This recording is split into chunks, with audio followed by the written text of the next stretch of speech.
नमस्कार मित्रों, मेरा नाम है मय गौतम और आप सभी का स्वागत है आपके अपने हिंदी वाले गुरुजी चैनल पर। इससे पिछले वीडियो में हमने हिंदी की उपभाषाओं व बोलियों के बारे में पढ़ा। आज के वीडियो में हम इन्हीं बोलियों पर विस्तृत चर्चा करेंगे, यानी कि मुख्य बोलियों पर चर्चा करेंगे। ठीक, तो चलिए बढ़ते हैं आगे और हम पढ़ते हैं इन बोलियों के बारे में विस्तृत बात है। ठीक, देखिए सबसे पहली एक बोली है हमारी खड़ी बोली। ठीक, इस खड़ी बोली को अन्य नामों से भी जाना जाता है, जैसे कौरवी है, सरहिंदी है। कौरवी की यदि अब बात करी जाए तो इस कौरवी नाम दिया था राहुल सांकृत्यायन जी ने। इसको सरहिंदी भी कहा जाता है। क्यों कहा जाता है? क्योंकि एक समय ऐसा भी था जब ये बोली पूरे भारत का प्रतिनिधित्व करती थी, इसीलिए इसको सरहिंदी भी कहा जाता है। इसका जो मुख्य केंद्र है वो मेरठ के आसपास, यानी कि मेरठ शहर को इसका केंद्र माना जाता है। केंद्र का मतलब क्या होता है कि बोली का निकास कहाँ से हुआ है। और बोलियों के बारे में एक बात और समझ लीजिए कि जो बोली का केंद्र होता है उसी के आसपास 100 किलोमीटर का जो क्षेत्र होता है वहाँ तक इस बोली का प्रभाव रहता है। ठीक है, बढ़ने को ये प्रभाव 100 किलोमीटर से आगे तक हो सकता है, तब तक हो सकता है जब तक इसके बराबर वाली बोली ज़्यादा इससे बढ़िया ना हो। जैसे कि अगर हम बात करें, ब्रिज भाषा भी एक संपन्न बोली है और खड़ी बोली भी एक संपन्न बोली है, तो इसलिए जब इन दोनों का मेल होता है तो क्षेत्र वहीं पर जाकर बट जाता है। ठीक है, चलिए हम बात कर रहे थे इसके केंद्र की बात करी जाए तो ये मेरठ के आसपास की बोली है और इसको कौरवी नाम दिया गया क्योंकि ये कौरवों की बोली थी। ठीक, कौरव कहाँ रहते थे? हस्तिनापुर रहते थे और मेरठ के पास में ही है, 50 किलोमीटर की दूरी पर है हस्तिनापुर, वहाँ से इसका निकास है। ठीक है, इस बोली का प्रयोग दो रूपों में होता है, यानी कि एक साहित्यिक हिंदी के रूप में और लोक बोली के रूप में। साहित्यिक हिंदी की अगर बात करी जाए तो इस बोली में साहित्य लेखन का कार्य आधुनिक काल से शुरू हुआ था। ठीक है, ऐसा नहीं था पहले लिखा जाता ना हो, पहले भी लिखा जाता था, लेकिन कहानी उपन्यास आदि चीज़ें आधुनिक काल में अब खड़ी बोली में ही लिखी जाती हैं। ठीक, चलिए लोक बोली तो यही सामान्य बोली। इसके क्षेत्रों पर भी हम दृष्टि डाल लेते हैं। मेरठ तो है ही, मेरठ के बाद अगर हम जाएं, मेरठ से आगे बढ़ें तो पड़ता है मुजफ्फरनगर। मुजफ्फरनगर से बिजनौर, मुरादाबाद ये क्षेत्र, इसके बाद सहारनपुर, सहारनपुर के बाद में देहरादून का मैदानी भाग शुरू होता है। ये जो क्षेत्र है यहाँ पर क्या बोली जाती है? खड़ी बोली। अम्बाला में भी ये खड़ी बोली चलती है। इसके बाद पूर्वी दिल्ली, यहाँ मैंने लिखा नहीं, पूर्वी दिल्ली का जो क्षेत्र है वहाँ पर भी खड़ी बोली ही चलती है। और बरेली से पहले रामपुर जिला पड़ता है, मैंने यहाँ लिखा नहीं है, रामपुर लिख लेना। मुरादाबाद से लगा हुआ जिला है मुरादाबाद, और रामपुर, रामपुर में भी खड़ी बोली ही चलती है। ठीक है, अब इनकी विशेषताओं पर हम एक बार दृष्टि डाल लेते हैं। ठीक है, यह आकारांत प्रधान या आकार बहुला बोली है। आकार बहुला मतलब आना जाना, खाना पीना, ज़्यादातर ये आकार में ही प्रयोग करते हैं। जैसे हमारे यहाँ बोलते हैं ना, अपने पिताजी के लिए हम थोड़ा कब भी कहेंगे पिताजी खाना खा लीजिए। ठीक है, अब वो क्या बोलते हैं? बापू खाना खा ले। तो उन्होंने क्या किया? खाना खा ले, उन्होंने आपकी मात्रा का अधिक प्रयोग किया, अर्थात वो इस तरीके से बात को प्रयोग करते हैं। इसके बाद बात करी जाए दूसरी विशेषता की, इसमें द्वित्व की प्रधानता अधिक पाई जाती है। यानी कि जैसे बेटा को बोलेंगे बेटा, बापू को बोलेंगे बापू, ऊपर को ऊपर, तो ये क्या है? ये द्वित्व वर्णों की प्रधानता होती है। इस भाषा में ना के स्थान पर णा का प्रयोग होता है, जैसे खाना, राणा, रानी, रानी को रानी। ठीक, इसी तरीके से एक चौथी विशेषता और है, मैंने यहाँ लिखा नहीं है, जैसे श, श और स के स्थान पर सा का प्रयोग होता है। जैसे विशेष को भी ये क्या बोलेंगे? विशेष। ठीक, चलिए आगे बढ़ते हैं। वैसे मैंने और विशेषताएं नहीं लिखी, और भी इसकी कई विशेषताएं हैं। जैसे यहाँ पर एक चीज़ और, यहाँ पर जो उच्छिष्ट व्यंजन होते हैं ड और ढ के स्थान पर डा और ढा का प्रयोग होता है। इसको ध्यान से देखिएगा। जैसे अगर हम इसको देखें तो ये हम क्या पढ़ेंगे? इसको लड़का, और ये क्या पढ़ते हैं? इसको इसको पढ़ते हैं, इस बिंदी को हटा दीजिए तो क्या हो गया? लड़का।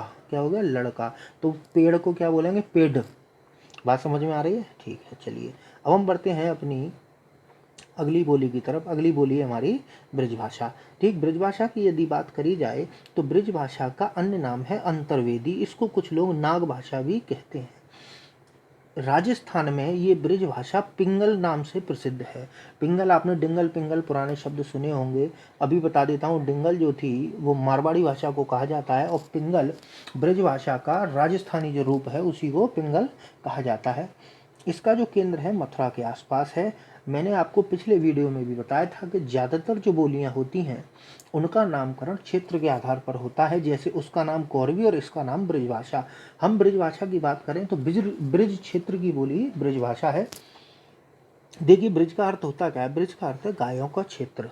ठीक है, वह स्थान जहाँ गायें पाली जाती हैं उसी को क्या कहते हैं? ब्रज। तो ब्रज भाषा कहाँ बोली गई? ब्रज क्षेत्र में। ठीक, यह बोली कृष्ण साहित्य से जुड़ी है, तो स्वाभाविक सी बात है कि ये सबसे ज़्यादा संपन्न साहित्य के क्षेत्र में हो गई थी। यानी कि समस्त हिंदी प्रदेश की साहित्यिक भाषा हो गई थी, एक समय ऐसा भी था। ठीक, अब सीधी सी बात है, ये साहित्यिक इतनी प्रसिद्ध क्यों हुई? क्योंकि देखिए, सूरदास जी जैसे, मीरा, सेनापति, बिहारी जी, नंददास, केशवदास जैसे लोग ने इसमें रचनाएं की हैं, तो स्वाभाविक सी बात है कि इसको तो प्रसिद्ध होना ही था, और वृक्ष कृष्ण जी से ये जुड़ी हुई थी। अब इसके क्षेत्रों पर दृष्टि डाल लेते हैं। देखिए, मथुरा आगरा तो इसका मुख्य क्षेत्र है। ठीक, आगरा से आगे हम जाते हैं, फिरोजाबाद हुआ, मैनपुरी हुआ। कहाँ गया? मैनपुरी हुआ। यहाँ पर क्या है? ये बोली जाती है। इसके बाद एटा, कासगंज, बदायूं, बरेली तक ये बोली जाती है। इसके बाद अगर हम चलें अलीगढ़ की तरफ, तो देखिए अलीगढ़ के बाद खुर्जा, और खुर्जा के बाद में बुलंदशहर तक ये बोली चलती है। बुलंदशहर से शुरू हो जाती है आपकी खड़ी बोली। ठीक, इसके बाद ये राजस्थान में भी बोली जाती है, अर्थात उन स्थानों पर जो उत्तर प्रदेश से अपना सीमा मिलाते हैं, जैसे भरतपुर है, धौलपुर है और करौली आदि जगहों पर यह बोली जाती है। बात कर लेते हैं इसकी विशेषताओं पर। ठीक है, इसकी विशेषताएं देखिए, सबसे पहली बात कि यह ओकार बहुला भाषा है। ओकार मतलब इस भाषा में ओ की मात्रा की प्रधानता बहुत अधिक पाई जाती है। जैसे हमारा का हमारो, उनका का उनको, तुम्हारा का तुम्हारो। ठीक है, दूसरी विशेषता है इसकी कि इसमें भी श, श और स के स्थान पर स का प्रयोग होता है। जैसे शहर को बोलेंगे शहर, शाम को बोलेंगे शाम। ठीक है, जैसे हमारा छोरा शाम को आ जाएगो। ठीक, चलिए इसके बाद आगे बढ़ते हैं। तीसरी इसकी विशेषता है ड, ढ और ल के स्थान पर र का प्रयोग होता है। जैसे लड़का को बोलेंगे लड़का, और पेड़ को बोलेंगे पेड़। जैसे उलझमत, उलझमत की जगह बोलेंगे उरजमती। आगे बढ़ते हैं, इसकी तीसरी विशेषता। चौथी विशेषता की तरफ चलते हैं। चौथी विशेषता है कि यहाँ व तथा य के स्थान पर माँ का प्रयोग होता है। जैसे पाँव होता है, पाँव, पैर, पैर, इसको क्या बोलेंगे? पाँव, मेरे पाँव में दर्द है। पाएंगे के स्थान पर पावेंगे। ठीक, मैंने इसकी कुछ शब्दावली दी हुई है। जैसे मैं को ये हों बोलते हैं, क्यों को बोला जाता है चौं, वह को बोला जाता है बू, जाता को बोला जाता है जातू, एक द्वय। और एक विशेषता और है कि यहाँ पर शब्दों के बहुवचन बनाने के लिए न का प्रयोग होता है। किसका? न का प्रयोग होता है। जैसे घोड़ा है, अब घोड़ा शब्द का बहुवचन बनाया जाएगा, तो अगर हम हिंदी मानक भाषा के अनुसार देखें तो घोड़ा का बहुवचन क्या होगा? घोड़े। लेकिन यहाँ प्रयोग क्या होता है? देखिए मैं इधर लिख देता हूँ घोड़न। ठीक, घोड़न गुण आया घास, है ना, गधा खाए रे च्यवनप्राश। बात समझ में आई? घोड़न। तो ये क्या करते हैं यहाँ पर ब्रज भाषा में बहुवचन बनाने के लिए न प्रत्यय का प्रयोग बहुत देखने को मिलता है। ठीक है, यहाँ पर क्रियाओं के लिए भी कुछ बात होती है। जैसे था, थी, थे के स्थान पर हों, ही, हे का प्रयोग होता है। जैसे आया था का प्रयोग क्या करते हैं? आयो हो। क्या प्रयोग करते हैं? आयो हो, यानी कि आया था के स्थान पर आयो हो, या हमारा चाचा आयो हो। और कभी कभी था के स्थान पर हतो प्रयोग भी होता है। ठीक है, हमारा छोरा हतो। जो बात समझ में आ रही है? चलिए, और भक्ति भविष्य काल के लिए ये गो का प्रयोग करते हैं। गो, जैसे आंगो, जांगो। तो ये हम तो पहले ही बात कर चुके हैं, ओकार बहुला भाषा है, तो ये भी इसी के अंतर्गत समाहित हो जाता है। चलिए अब बढ़ते हैं हम अपनी तीसरी बोली की तरफ। तीसरी बोली का नाम है आपका कन्नौजी। कन्नौजी जो है ये कन्नौज के आसपास की बोली है। कन्नौज के आसपास की बोली है। अगर हम कन्नौजी से थोड़ा सा पश्चिम की तरफ चलें तो वहाँ पर है ब्रजभाषा, और कन्नौजी से पूरब की तरफ चलें तो वहाँ पर आ जाती है अवधी। तो इसीलिए इसको कहा जाता है कि यह बोली ब्रजभाषा और अवधी के बीच की बोली है। ठीक, वास्तव में ये ब्रजभाषा का ही एक रूप है। उपरूप इसलिए है क्योंकि यह बोली ब्रजभाषा से ही निकली है, लेकिन इसमें अवधि का पुट ज़्यादा है। अब यानी कि अवधि का पुट इसमें ज़्यादा हो गया, इसलिए इन दोनों की मिली जुली भाषा कही जाती है। ठीक, इसका जो क्षेत्र है वो समझिए, कन्नौज, कन्नौज के बाद फर्रुखाबाद, फर्रुखाबाद पहले पड़ता है, कन्नौज बाद में है। यानी कि मैं अपने इधर से पश्चिम से पूर्व की ओर चल रहा हूँ, तो फर्रुखाबाद और कन्नौज वहीं पर है। इटावा, इटावा शाहजहाँपुर, शाहजहाँपुर कानपुर, कानपुर के बाद हरदोई, पीलीभीत, पीलीभीत से फिर आपका लग जाता है नेपाल, या कहा जाए उत्तराखंड लग जाता है। नेपाल भी निकल जाते हैं, उत्तराखंड भी निकल जाते हैं। तो यानी कि ये उत्तर प्रदेश के बॉर्डर तक ये कन्नौजी बोली आपकी बोली जाती है। ठीक, हरदोई की यदि बात करी जाए, हरदोई जिला लखनऊ जिला से मिलता जुलता बिल्कुल सीमा बनाता है, तो हरदोई के तुरंत बाद में ही शुरू हो जाती है आपकी अवधी भाषा। ठीक है, अब इसकी कुछ विशेषताओं पर बात कर लेते हैं। देखिए, मैंने अभी कहा था कि ये ब्रज भाषा से समानता रखती है, और ब्रज भाषा की तरह ये भी क्या है, ओकार बहुला है। यानी कि यहाँ पर भी ओ की मात्रा का प्रयोग अधिक होता है। जैसे गया के स्थान पर गौ का प्रयोग होगा। ठीक, बड़ो, छोटो, ठीक है, मेरो, तेरो, ये क्या है, इस भाषा की विशेषता है। कभी कभी यहाँ उकारांतता भी मिलती है, जैसे खातु, सबू, धन का कर देते हैं धनु, घर का कर देते हैं घरु। तो ये क्या है, इस बोली की विशेषता है। ठीक, यहाँ तक आपकी बात अच्छी तरीके से समझ में आ रही होगी। ठीक है, इसमें एक विशेषता और है कि ये ए और ओ के स्थान पर आई और औ का क्रमशः प्रयोग करते हैं। जैसे औरत को बोल देते हैं औरत, ऐसा का बोलते हैं ऐसन। तो बात यहाँ तक आपकी समझ में आई होगी। इसकी कुछ मैंने शब्दावली दी हुई है, जैसे कि आई हैं, खई हैं, जिविया, बेटवा। ठीक, आई हैं, खई हैं, जैसे हम आई हैं, हमारे बेटवा आई हैं, और तुम्हारी जिविया काट दईस। तो ये क्या है, इस बोली की विशेषता है। ठीक, चलिए आगे बढ़ते हैं। अब हमारी चौथी बोली की तरफ बढ़ते हैं। चौथी बोली है हमारी हरियाणवी। ठीक है, इसको बांगरू भी बोला जाता है, देशाणी भी बोला जाता है, जाटू भी बोला जाता है। जाटू इसलिए क्योंकि ये जो आपका हरियाणा राज्य है, जाट लोग ज़्यादा हैं, तो उन्हीं की भाषा होने के कारण इसको जाटू भी कहा जाता है। बांगर प्रदेश की बोली होने की वजह से इसको बांगरू कहा जाता है। ठीक है, यह बोली खड़ी बोली से मिलती जुलती है। अब देखिए, खड़ी बोली से मिलती जुलती है तो वो आकार बहुला थी, तो ये भी क्या है, आकार बहुला है। ठीक, खड़ी बोली की अधिकतर विशेषताएं इसमें देखी जा सकती हैं। ठीक है, अब इसके थोड़े क्षेत्र की बात कर लेते हैं। क्षेत्र से पहले इसका केंद्र, इसका जो केंद्र है वो रोहतक है। ठीक, रोहतक के ही आसपास इस बोली का प्रयोग, वैसे तो ये पूरे हरियाणा में चलती है, लेकिन हरियाणा में भी ये रोहतक इसका क्षेत्र यानी कि मुख्य केंद्र है। और इसके कहाँ कहाँ बोला जाता है, ये करनाल में बोली जाती है, दिल्ली में बोली जाती है। दिल्ली अर्थात, वैसे तो दिल्ली को हरियाणा ने 3 तरफ से घेर रखा है। ठीक, तो उस स्थानों पर ये आपकी हरियाणवी बोली चलती है। हिसार है, पटियाला है, इन स्थानों पर ये बोली प्रचलित है। अब इसके बाद बात करते हैं इसकी विशेषताओं की। जैसा कि ये खड़ी बोली से ये समानता रखती है, तो उसकी विशेषता इसके अंदर आना स्वाभाविक है। जैसे ना के स्थान पर ना का प्रयोग होना। ठीक है, अपना का अपना, खाना का खाना। अब ये आकार बहुला देखिए यहाँ लिखा हुआ है, ये आकार बहुला बोली है। ठीक, ड और ढ के स्थान पर ड और ढ का प्रयोग होता है। जैसे बड़ा को बड्डा, पढ़ाई को पढ़ाई। बात समझ में आ रही है, बड़ा को क्या बोलेंगे, बड्डा। ठीक है, बड्डा भाई। ठीक, पढ़ाई को क्या बोलेंगे, पढ़ाई ना की। ठीक, यहाँ पर एक विशेषता और है कि यहाँ ध्वनि लोप पाई जाती है।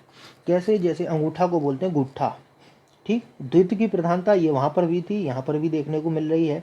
इसकी कुछ मैंने शब्दावली दी हुई है, जैसे मन्ने, तन्ने, कौन। कौन का मतलब कौन के, सू, हूँ के लिए ये सू का प्रयोग, और है के लिए से का प्रयोग करते हैं। ठीक, बात यहाँ तक आपकी समझ में आ गई होगी। चलिए आगे बात करते हैं हम बुंदेली की। देखिए, जैसे ही हम बुंदेल शब्द सुनते हैं या बुंदेलखंड सुनते हैं, तभी हमारे दिमाग में आता है झांसी की रानी। ठीक है, तो इसका जो केंद्र है वो भी वही है, झांसी के आसपास। ये असल में बोली ये भी ब्रज भाषा से प्रभावित है, इसलिए ये भी क्या है, ओकार बहुला है। देखिए, ये लिख रहा है ओकार बहुला बोली है। ये ब्रज भाषा से प्रभावित है, इसलिए ये भी ओकार बहुला, ये उससे सीमा मिलाती है। ठीक, यहाँ लिखा हुआ है, यह बोली पर ही ब्रजभाषा का प्रभाव है। देखिए, आला, आला जो खंड है वो बुंदेली में लिखा गया है। इसके जो क्षेत्र हैं, देखिए ये उत्तर प्रदेश और मध्य प्रदेश दोनों राज्यों में बोली जाती है। अगर हम उत्तर प्रदेश के क्षेत्र की बात कर लें तो ये झांसी, जालौन, हमीरपुर, उरई के आसपास बोली जाती है। ठीक, इसमें कुछ इटावा का भाग भी शामिल है। इसके बाद अगर हम मध्य प्रदेश की बात करें तो पूर्वी ग्वालियर, भोपाल, ओरछा, दतिया आदि स्थानों पर ये बोली बोली जाती है। अब इसकी कुछ विशेषताओं की हम बात कर लेते हैं। देखिए इसकी विशेषता देखिए क्या है कि मुझे तो एक इसकी विशेषता सबसे महत्वपूर्ण क्या लगी कि ये ड का लोप कर देते हैं, या कहा जाए कभी कभी वर्णों का लोप होता है। जैसे लड़का है, लड़का, ठीक है, तो लड़का के स्थान पर ये क्या प्रयोग करते हैं, लइका, क्या, लइका। और मोड़ा मोड़ी शब्द तो आप सभी ने सुने होंगे, मोड़ा मोड़ी इसी बोली से ही निकल कर आए हैं। और इसकी कुछ और विशेषताएं देखिए, जैसे प्यार सूचक के लिए वा तथा या का प्रयोग, जैसे बेटा को बिटिया, बेटा को बिटवा, तुम्हारा को तुमाओ, लिए के लिए केलाने आदि शब्दों का ये प्रयोग करते हैं। और वो विशेषता जो आपकी ब्रजभाषा में थी, था थी थे के स्थान पर हतो, हते और हती का प्रयोग, जैसे हमाओ एक छोरा हतो, ठीक है, हमाओ एक छोरा हतो, मोड़ा हतो, ठीक। चलिए आगे बढ़ते हैं। अगली बोली है आपकी अवधि। अब यहाँ से शुरू होती है आपकी उपभाषा पूर्वी हिंदी। पूर्वी हिंदी की उपभाषा के अंतर्गत पहली बोली है आपकी अवधि। इसको कौशली भी कहा जाता है। कौशली अर्थात उस स्थान पर को कौशल राज्य कहा जाता था। अब इसके केंद्र की बात करते हैं। इसका केंद्र है अवध, अवध प्रांत। अवध प्रांत को अयोध्या कहा जा सकता है, लेकिन अयोध्या एक शहर का नाम था और अवध एक पूरे प्रांत का नाम था। अब इसका केंद्र अयोध्या या लखनऊ भी माना जाता है। याद रखिएगा आप, क्या माना जाता है, अवध या लखनऊ माना जाता है, ठीक है। आगे बढ़ते हैं। यह एक प्रसिद्ध साहित्यिक भाषा है। देखिए प्रसिद्ध क्यों है, क्योंकि हिंदू धर्म का सबसे बड़ा जो ग्रंथ माना जाता है वो है रामचरितमानस, ठीक है। सभी घरों में ज़्यादातर आपको रामचरितमानस अवश्य मिलेगी। और रामचरितमानस जो प्राप्त होती है वो किस भाषा में थी, अवधी भाषा में थी। और मलिक मोहम्मद जायसी जी ने जो पद्मावत लिखी थी वो भी किस में लिखी थी, अवधी भाषा में लिखी थी, ठीक है। इन्हीं दोनों की वजह से यह अवधी बहुत अधिक प्रसिद्ध हुई थी। वर्तमान में यह बोली का विकास बहुत अधिक हुआ है, ठीक है। उधर की जनसंख्या भी बढ़ी है, तो इसके बोलने वालों की संख्या भी बहुत अधिक बढ़ी है। ऐसा भी माना जा सकता है कि अब उत्तर प्रदेश की सबसे ज़्यादा बोली जाने वाली बोली अवधी हो चुकी है, ठीक। चलिए आगे बढ़ते हैं, इसके क्षेत्र की बात करते हैं। और क्षेत्र भी इसका बहुत बड़ा क्षेत्र है, ठीक है। मैंने आपको बताया था कि कन्नौजी कहाँ तक है, कन्नौजी आपकी लखनऊ से ही शुरू होती है, ठीक है। देखिए लखनऊ, लखनऊ, फैजाबाद, फतेहपुर, लखनऊ के पास ये उन्नाव, रायबरेली, सीतापुर, लखीमपुर, जौनपुर, सुल्तानपुर, मिर्ज़ापुर आदि जगहों पर ये बोली जाती है। और इसका जो लास्ट जिला अगर हम पूर्व की तरफ जाते हैं तो पड़ता है वो इलाहाबाद, यानी कि इलाहाबाद के बाद से ही ये अवधि समाप्त हो जाती है, ठीक। चलिए अब इनकी कुछ विशेषताओं पर बात करते हैं। यह उदासीन आकार बहुला बोली है। उदासीन आकार बहुला बोली का मतलब कि यहाँ पर बड़े आ की मात्रा को छोटे आ की कर देते हैं, ओ की बड़े ओ की मात्रा को छोटे ओ की कर देते हैं, ठीक है। जैसे या और एक, अब आगे बढ़ते हैं दूसरे विशेषता की बात कि यहाँ य व और एक के स्थान पर आ का प्रयोग, जैसे करिए की जगह करिया। देखिए ये हो गया आकार बहुला, यानी कि उदासीन आकार, यानी कि जो भी मात्रा है उसको खत्म कर देने की यहाँ पर प्रवृत्ति पाई जाती है।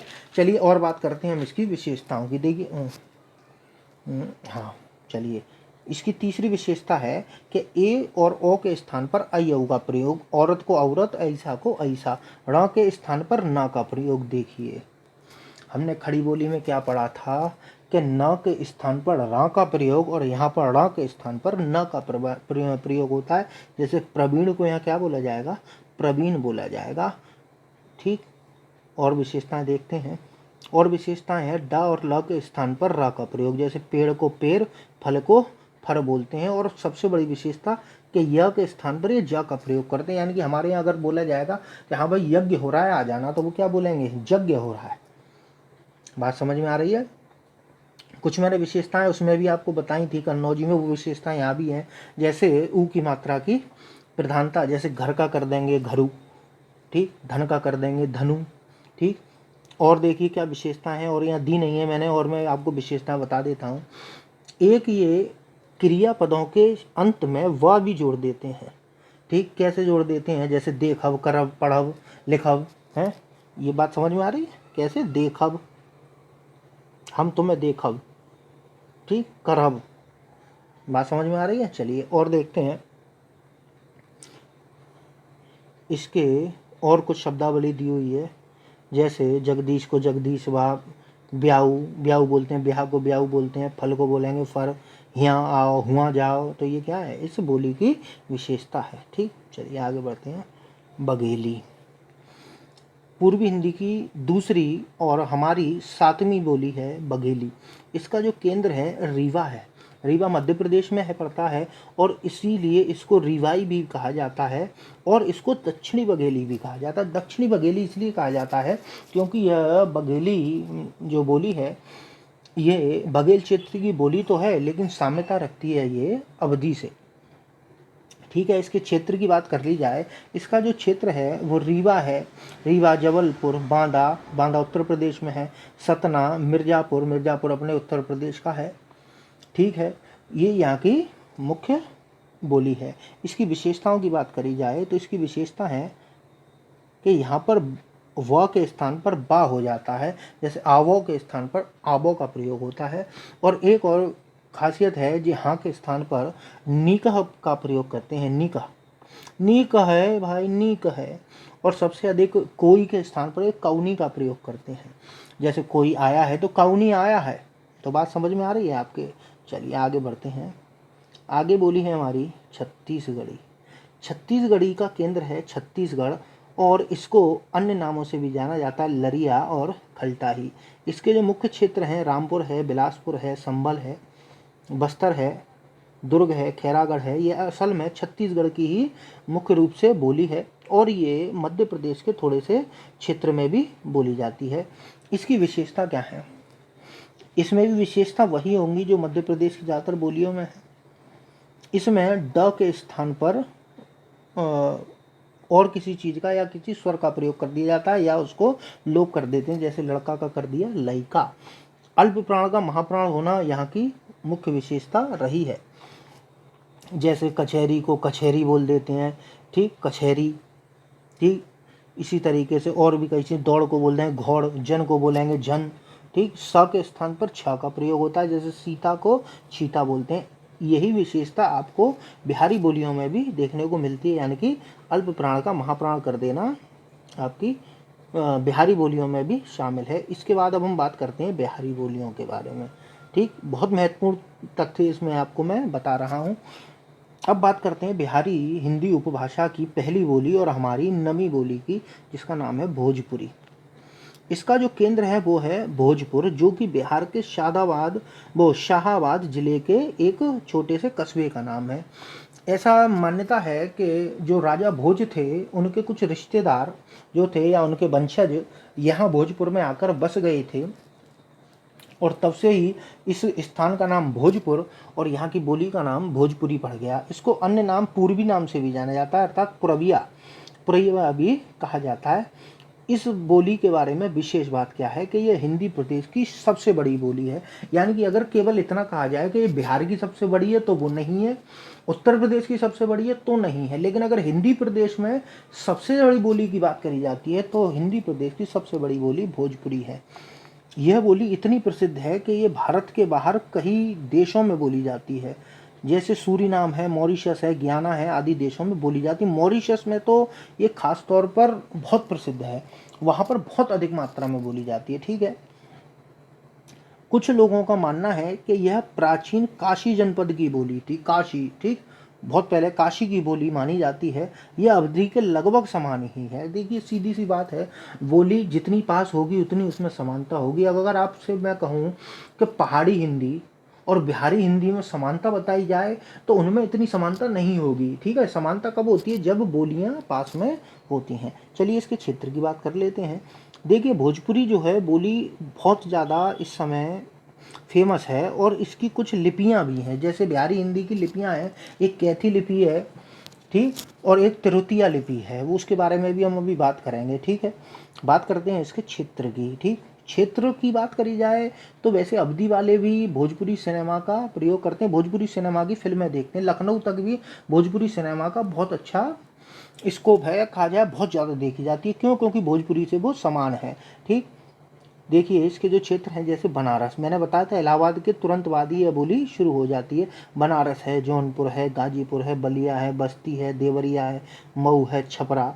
ये आ गए हम कहाँ अब, ये हम आ गए अब बिहार में। बिहार के छपरा में यह बोली बोली जाती है। देखिए मैंने गोरखपुर छोड़ दिया, क्यों? क्योंकि देखिए गोरखपुर क्या है, हमारे जो इस समय मुख्यमंत्री जी हैं उनका क्षेत्र है गोरखपुर, और गोरखपुर में भी जो बोली चलती है उसी को हम क्या कहते हैं, भोजपुरी बोली कहा जाता है। और बिहार में देखिए मैंने केवल यहाँ पर एक ही स्थान दिया हुआ था, छपरा दिया हुआ था। छपरा के अलावा ये सारण में बोली जाती है, शाहाबाद में, सिवान, सासाराम, चंपारण आदि जगहों पर भी यह बोली चलती है। चलिए आगे बढ़ते हैं हम अगली बोली पर। अगली बोली है मगही। देखिए मगही जो बोली है, इसका नाम है अगली मागधी। जो प्राचीन मागधी भाषा थी उसी से इसका नाम मगही पड़ा है। इसका जो केंद्र है पटना के आसपास है। असल में ये मुख्य रूप से पटना और रांची के आसपास की बोली है। ठीक, इसे भोजपुरी की बहन भी कहा जाता है। ठीक, भोजपुरी की बहन भी कहा जाता है। इसके जो मुख्य क्षेत्र हैं वो हैं, देखिए पटना है, रांची है, मुंगेर है, भागलपुर है, सारण है, सारण के बाद हजारीबाग है, गया है। गया, यहाँ मैंने गया लिखा नहीं है। और अगर इस बोली की पहचान बताई जाए तो ये बोली मुख्य रूप से पटना और गया की बोली कही जाती है। ठीक, यानी कि पूरा झारखंड जो है वो मगही भाषा से ही संबंधित है। वहाँ पर कुछ बोली आपकी भोजपुरी भी चलती है।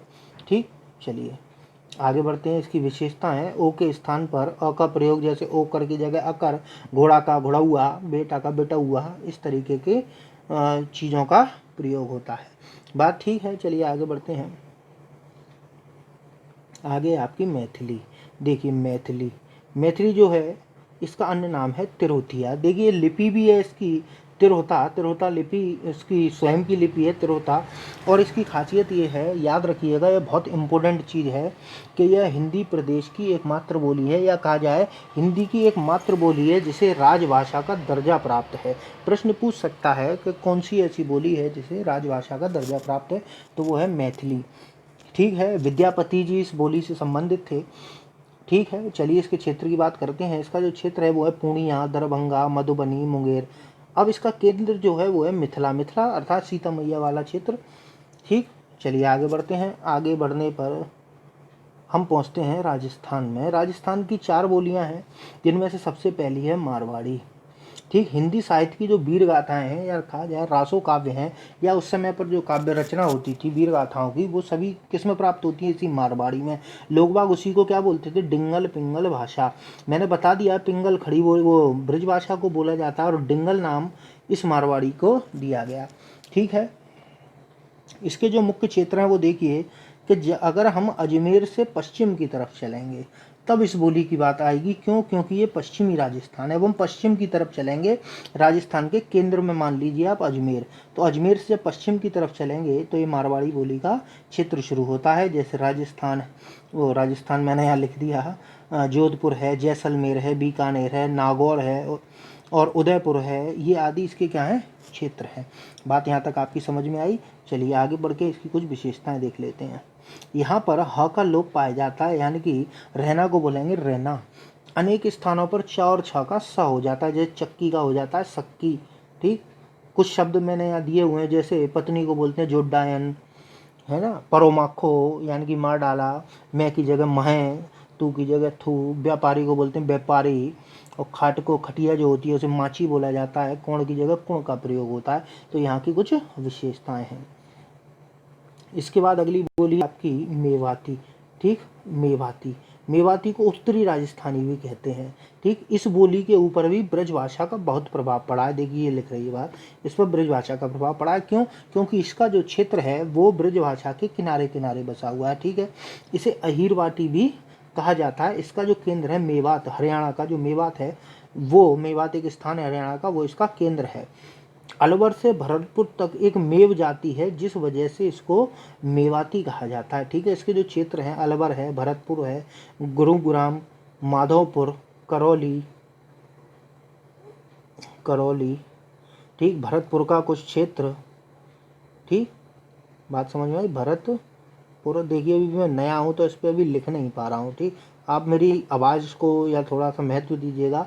ठीक, चलिए आगे बढ़ते हैं।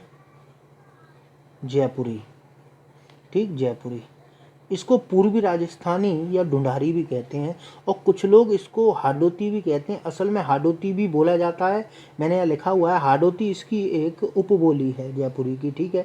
इसका जो केंद्र है वो जयपुर है और इस बोली पर मारवाड़ी भाषा का अधिक प्रभाव है और गुजराती भाषा का अधिक प्रभाव है, ठीक है। असल में राजस्थान क्या है, राजस्थान के नीचे से गुजरात राज्य जुड़ा हुआ है, तो गुजराती ज़्यादातर देखिए जयपुर है क्या है, जयपुर केंद्र है राजस्थान का। केंद्र का मतलब यहाँ की राजधानी है, तो राजधानी में स्वाभाविक सी बात है लोगों का आना जाना ज़्यादा होता ही है, तो इस वजह से यहाँ पर गुजराती और मारवाड़ी भाषा का अधिक प्रभाव पड़ा है, ठीक है। जयपुर हो गया, जयपुर, कोटा, टोंक, बूंदी, और ये आपका अगर हम इधर भरतपुर की तरफ बढ़ें तो करौली तक भी ये बोली आपकी बोली जाती है, ठीक, करौली तक ये जयपुरी बोली बोली जाती है। वैसे तो जयपुर में सिंधी लोग भी बहुत हैं, तो वहाँ पर सिंधी भाषा, पूरे ही राजस्थान में सिंधी भाषा का भी प्रभाव है, ठीक। इसके बाद अगली आती है मालवी। मालवी को दक्षिणी राजस्थानी भी कहते हैं, दक्षिण में, यानी कि राजस्थान के दक्षिणी भाग में बोली जाती है, इसीलिए इसको दक्षिणी राजस्थानी भी कहते हैं। इसका नाम मालवा पड़ा है। मालवी क्यों पड़ा, क्योंकि ये मालवा क्षेत्र से, मालवा का जो पठार है वो कहाँ है, वो मध्य प्रदेश में या राजस्थान राज्य में पड़ता है, और इसी के आसपास जो बोली चलती है उसी को क्या कहा जाता है, मालवी कहा जाता है। यह बोली पश्चिमी हिंदी व गुजराती के बीच में स्थित है, ठीक है। इसके जो केंद्र हैं, इसका जो केंद्र माना जाता है वो वो इंदौर माना जाता है, ठीक, क्या माना जाता है, इंदौर। अब इसके क्षेत्र देख लेते हैं, इसका झालावाड़, कोटा, इंदौर, रतलाम, उज्जैन, रतलाम मैंने फिर से लिख दिया, ये इसके क्या हैं, इसके मुख्य क्षेत्र हैं, ठीक। होशंगाबाद में भी बोली जाती है, यानी कि कहा जाए तो ये राजस्थान में, मध्य प्रदेश में और गुजरात के भी कुछ क्षेत्र में ये बोली जाती है, ठीक है। चलिए आगे बढ़ते हैं। आगे आपकी अब पांचवी उपभाषा पहाड़ी हिंदी, उसकी बोलियों की बात, ठीक है। पहला है आपकी उसमें कुमाऊनी और हमारी 16वीं कुमाऊनी। कुमाऊनी का जो क्षेत्र है वो कुमाऊं खंड है, अर्थात कुमाऊं हिमालय। कुमाऊं हिमालय उत्तराखंड का उत्तरी क्षेत्र जो है उसको बोला जाता है। उसका जो क्षेत्र है जैसे नैनीताल है, अल्मोड़ा है, रानीखेत है, चंपावत, पिथौरागढ़, इन जगहों पर जो बोली चलती है वही क्या है, आपकी कुमाऊनी बोली है। इसके बाद बात करते हैं गढ़वाल हिमालय। गढ़वाल हिमालय पर जो है टिहरी है, गढ़वाल है, चमोली, उत्तरकाशी, पौड़ी, देहरादून, ये क्षेत्र इसके अंतर्गत आते हैं। यानी कि अगर हम ऊपर पहाड़ की तरफ बढ़ेंगे तो इसी गढ़वाली बोली का प्रभाव बढ़ता चला जाता है, ठीक। बद्रीनाथ, केदारनाथ भी इसी गढ़वाल क्षेत्र से ही संबंधित हैं। पश्चिमी पहाड़ी जो है इसको मलयाली या नेपाली भी कहा जाता है। इसका जो केंद्र है वो शिमला है और ये मुख्य रूप से हिमाचल प्रदेश की बोली है। और हिमाचल प्रदेश में शिमला है, मंडी है, चंबा है, जौनसर है, मैक्लोडगंज है, ये सभी उन क्षेत्रों में ये पश्चिमी पहाड़ी हिंदी की बोलियों का प्रयोग होता है। आशा करता हूँ आज की इन 18 बोलियों की विस्तृत चर्चा आपको अच्छी लगी हो। अगर आपको मेरे वीडियो में कोई चीज़ समझ में नहीं आई है तो आप कमेंट करके लिख सकते हैं जो भी आपको समस्या है। अगर आपको मेरा वीडियो पसंद नहीं आया है तो भी आप वीडियो के माध्यम से, यानी कि कमेंट के माध्यम से मुझे बता सकते हैं। ये वीडियो मेरा इस तरीके से बनाने का मुख्य उद्देश्य ये था कि अगर मैं इसको वाइट बोर्ड पर लिखा था, पढ़ा था, तो समझ लीजिए कि वीडियो बहुत लंबा हो जाता। एक एक चीज़ को लिखाना और फिर उसको आपको प्रस्तुत करना बहुत लंबा हो जाता। तो बहुत सोचने के बाद में मैंने इस तरीके का वीडियो आपके लिए बनाया है। आशा करता हूँ आपको मेरा वीडियो पसंद आया हो। ठीक है, नमस्कार, चलते हैं और आपका धन्यवाद मेरे वीडियो को देखने के लिए। चलिए, नमस्कार।